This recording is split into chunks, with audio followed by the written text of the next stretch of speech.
শ্রীগুরু জয়, শ্রীগুরু জয়, শ্রীগুরু জয়। শ্রীগুরু ভগবানের চরণে জানাই শত সহস্র কোটি প্রণাম। শ্রীগুরু ভগবান অসীম, অনন্ত। তিনি একাধারে শিব, তিনি নারায়ণ। তার কৃপা পেতে গেলে তার নির্দেশিত পথে চলতে হবে, তার উপরে পূর্ণ বিশ্বাস রাখতে হবে।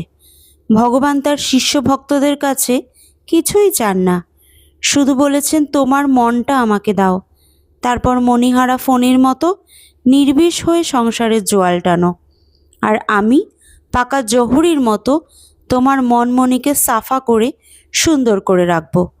যখনই বুঝবো ধরার মতো উপযুক্ত হয়েছ, তখন সেই সাফাই মন তোমাদের দরকার মতো দিয়ে দেব। শুদ্ধ মন আর শান্ত ভাব না থাকলে গুরুর ভাব ধরা যায় না। এটাই হলো গুরুর কৃপা।